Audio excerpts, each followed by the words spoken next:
Quelles sont les étapes avant de rénover sa cuisine dans le Grand Montréal avec Patricia de chez Cuisine Steam? Bienvenue au podcast linéaire avec Jannick, tout sur la construction, la rénovation et l'immobilier ici à Montréal. Avec plus de 15 ans d'expérience dans ces marchés spécifiques, on vous guide sur les bonnes pratiques. C'est l'endroit idéal pour obtenir des conseils et de l'information hebdomadaire sur la construction, la rénovation et l'immobilier ici à Montréal. Une initiative pour mieux bâtir. Je suis votre hôte Jannick Fauteux, cofondatrice et directrice de Linéaire Entrepreneur Général. Aujourd'hui, on aborde le sujet des étapes avant de rénover sa cuisine et on va parler avec Patricia de Cuisine Steam. Alors, aujourd'hui dans l'émission, on parle des étapes avant de rénover sa cuisine avec Patricia de Cuisine Steam. Qui est Cuisine Steam? C'est une entreprise montréalaise fondée en 2002 qui est née d'une véritable histoire d'amour, à la fois entre deux personnes pour l'art de vivre autour de la cuisine. C'est un rêve commun de Madame Brigitte Boulanger et Monsieur Jean Côté. C'est un couple passionné par le design intérieur et la création de cuisine contemporaine qui donne naissance à une entreprise unique spécialisée dans la conception de cuisine sur mesure à Montréal. Le nom Cuisine Steam, c'est quand même super intéressant, s'inspire du terme familier québécois steam, qui évoque la condensation sur les fenêtres pendant la cuisson. Donc, c'est vraiment, c'est très, très chouette. Ça met un clin d'œil à la chaleur humaine et culinaire qui rend hommage aux souvenirs de Brigitte, initiée très jeune alors culinaire par sa mère. Ce nom incarne à la fois l'authenticité, la tradition et la modernité. Donc, j'aimerais accueillir notre invitée d'aujourd'hui de Cuisine Sim. Bonjour, Patricia. Bonjour Jannick, ça va bien? Ça va bien, toi? Oui, ça va très bien, merci. Alors aujourd'hui, comme je l'ai mentionné plus tôt, on va parler des différentes étapes avant de rénover sa cuisine ici dans le Grand Montréal. Puis j'aimerais que tu nous énumères quelques étapes avant de rénover sa cuisine. Qu'est-ce que vous, chez Cuisine Steam, vous suggérez à vos clients là, avant qu'ils rénovent? Euh, Plein de petites choses. C'est sûr qu'une rénovation de cuisine est pas simple. C'est pas simple. C'est quand même le cœur d'une maison. Puis quand on vient détruire le cœur d'une maison et rebâtir, euh, c'est très émotif. Donc, il y a beaucoup de réflexion derrière les décisions qu'on prend dans une rénovation de cuisine. Euh, il y a plusieurs étapes, puis il y a plusieurs choses dans le sens que les cabinets, c'est une chose, le design, c'est une chose, mais tout d'abord, euh, une cuisine, c'est un outil de travail, donc il faut que ça fonctionne. Oui, absolument. Donc, On l'utilise à tous les ouais, jours, puis souvent 3 fois par jour. Fait que faut que ce soit exact, exact. utilitaire. Il faut que ça fonctionne, puis il faut que ça fonctionne selon comment nous, on veut travailler dans notre espace. Donc, c'est quoi nos habitudes, c'est quoi nos équipements, est-ce que c'est une famille de 7 personnes, c'est une famille de 2 personnes, est-ce que c'est un contexte dans lequel on reçoit beaucoup, on reçoit pas du tout. Ça dépend un peu. Est-ce qu'on cuisine beaucoup? Est-ce qu'on cuisine pas du tout? Donc, c'est vraiment de bien cerner. C'est commençons par bien comprendre c'est quoi le contexte. Puis nous, on fait ça évidemment avec nos clients. On s'assoit avec eux, puis on essaie de vraiment bien écouter, bien comprendre comment on veut utiliser cet espace-là. OK. Est-ce Donc, que les gens devraient arriver avec un plan de plancher ap après ma barre ou juste quelques idées de ce qu'ils ont en tête pour la cuisine? euh, je peux expliquer un peu comment nous, on fonctionne de façon générale. Ce qui est vrai pour nous est peut-être vrai pour d'autres aussi.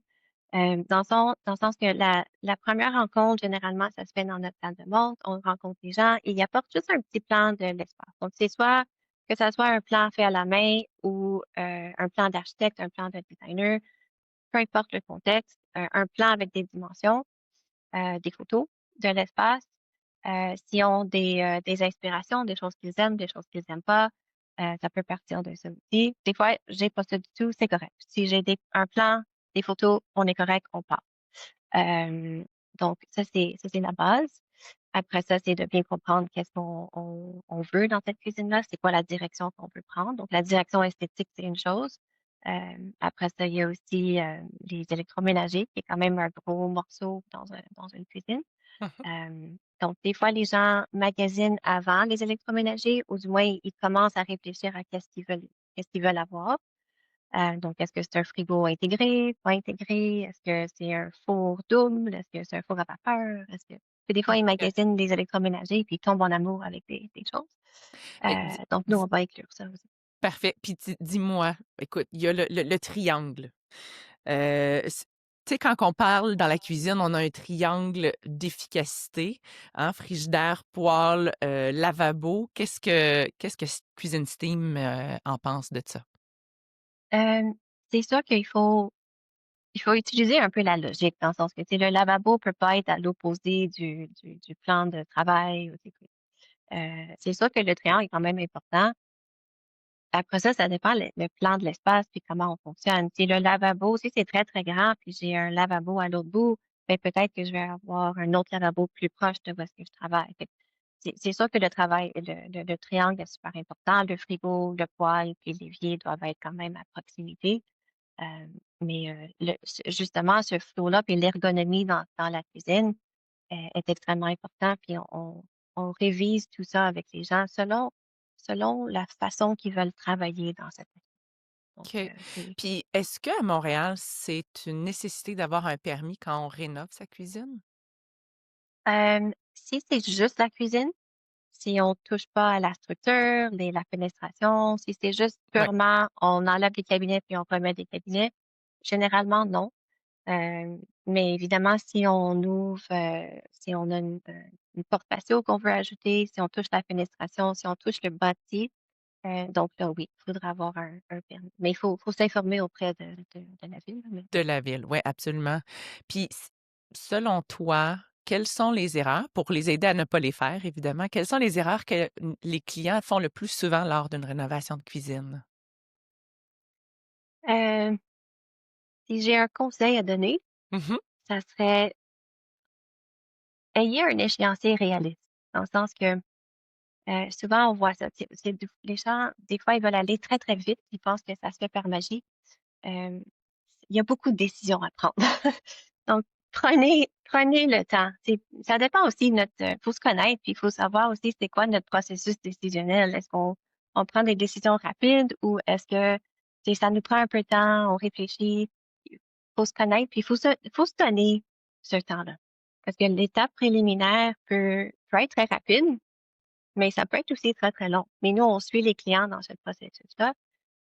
Donc il y a essentiellement deux étapes. Il y a l'étape préliminaire de design, puis il y a l'étape plus, plan de production. Une fois qu'on fait la prise de mesure, on fait des plans de production, puis là, ça part en production. Mais ces étapes-là, ça dure un certain temps et il y a énormément de décisions à ces étapes-là.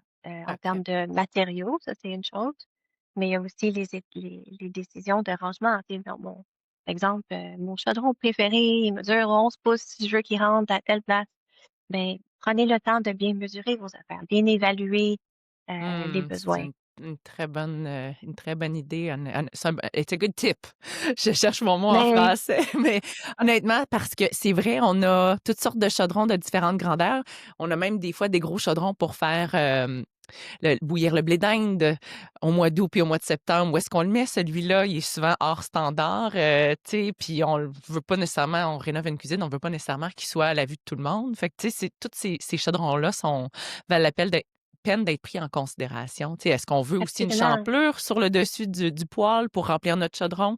Justement, au lieu de exact. traverser la cuisine avec notre chaudron rempli d'eau. Fait C'est que, toutes des belles discussions qu'il faut avoir avec les clients, puis c'est le fun, c'est les étapes les plus fun, ben, selon moi, évidemment. oui, Mais, il faut prendre le temps. Il faut prendre le temps, puis à un moment donné, normalement, ce que je fais avec le client, c'est on dit: «OK, c'est c'est quoi notre cible? C'est quand est-ce qu'on veut recevoir la cuisine idéalement?» Puis là, on retourne en arrière, puis on dit: «OK, ça prend 12 semaines de production. Ça nous laisse X nombre de temps pour prendre toutes nos décisions. OK. Est-ce qu'on est correct avec ça? Est-ce qu'on peut prendre toutes nos décisions? Voici ce qu'il faut décider. Est-ce que tous les électroménagers j'ai aucune idée qu'est-ce qu'on fait dans les électroménagers? Est-ce qu'on se connaît les matériaux? Est-ce que ça dépend où est-ce qu'ils sont dans leur processus aussi. Des fois, ils viennent nous voir, puis la plupart des choses sont déjà décidées. Fait que c'est correct. Mais on évalue le temps que ça prend, puis là, on a comme une cible. Puis on dit: «OK, on part de là». Mais il faut avoir un peu de flexibilité aussi parce que si ça prend une semaine de plus pour choisir la tuile de plancher qui va affecter la couleur de la laque dans la cuisine, c'est correct. Prenez le temps qu'il faut pour faire ça, mais à un certain moment, il faut aussi arrêter.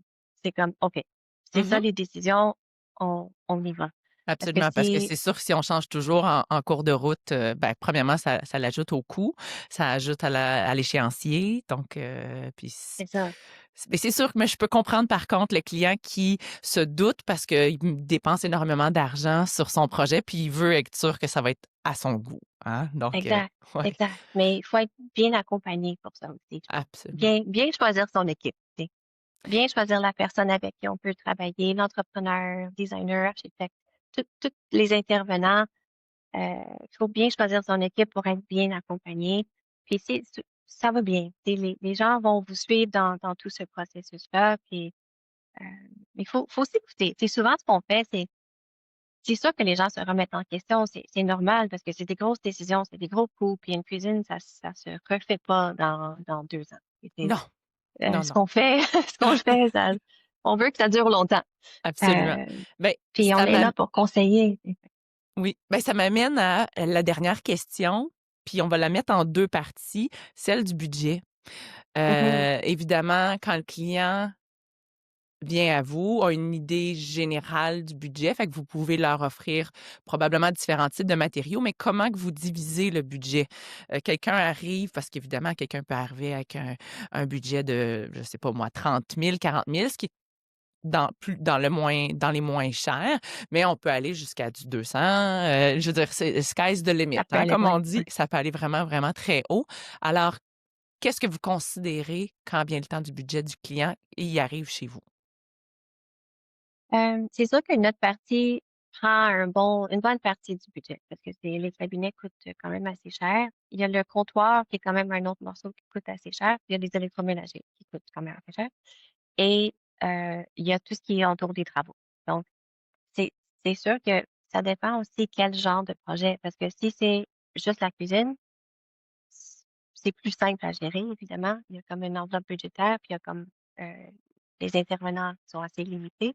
Mais si c'est un gros projet, une nouvelle construction, si c'est une rénovation complète, euh, là, c'est là qu'il y a beaucoup plus de choses à évaluer dans le budget. Donc, notre partie est essentiellement les cabinets, mais c'est important, je trouve, d'avoir cette discussion-là tôt dans le processus parce que des fois, les gens viennent nous voir puis ils n'ont pas de budget en tête. Ou ils disent, Tu sais, j'ai pas de budget, je sais pas combien ça coûte, on part. Mais il y a toujours un budget, il y a toujours une zone de confort, du moins. Oui. Puis il faut savoir qu'est-ce que c'est pour avoir un bon travail d'équipe avec le client. Puis nous, on suggère des affaires en fonction de ça aussi.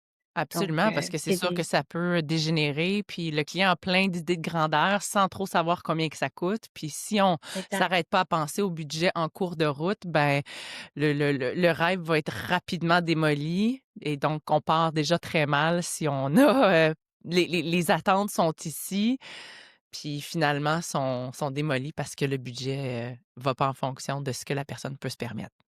Mais c'est ça. C'est des discussions franches et honnêtes à avoir. Puis, dans le sens, on est là pour ça. On est là pour réaliser ce rêve-là dans la mesure du réalisme. Puis, Absolument. on fait des choix. On peut faire des super belles choses avec des pas énormes budgets non plus. Il faut juste bien choisir les affaires.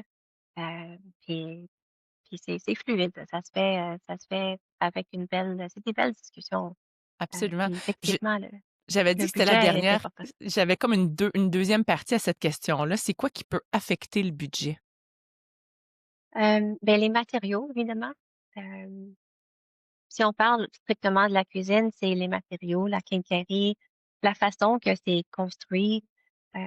C'est ça aussi, des fois, les gens comparent des soumissions, mais faut être capable de poser les bonnes questions puis comparer les bonnes choses. Parce que quelque chose qui est sur mesure n'est pas nécessairement la même chose que quelque chose qui est fait de façon plus Industriel. industrielle, c'est ça, Ouais, mass produced. Fait que faut juste comparer les bonnes affaires, poser les bonnes questions, puis bien comprendre ce que les gens offrent, puis bien comprendre nos besoins, puis comment ça vient nous rejoindre. Donc, euh,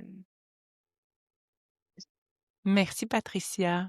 ben, ça fait plaisir. À J'espère que tout ça aide. Oui, absolument. Ben, pour tous les auditeurs, pour plus d'informations sur Cuisine Steam, vous pouvez consulter leur site internet. pour vos projets de rénovation, construction actuels ou futurs. Évidemment, c'est toujours mieux de s'y prendre d'avance parce que quand on est en plein milieu dedans, là, c'est moins facile, mais on peut visiter leur site Internet au www.cuisinesteam.ca. Alors, besoin de conseils et d'informations pour vos projets de construction, rénovation et d'immobilier dans le Grand Montréal, cliquez sur j'aime, abonnez-vous à notre chaîne pour ne rien manquer. Vous allez être informé de la sortie des prochains épisodes. Ou vous pouvez consulter notre site Internet au www.linéaireconstruction.com. C'est tout pour nous pour aujourd'hui. Construisez mieux, planifiez bien. À bientôt.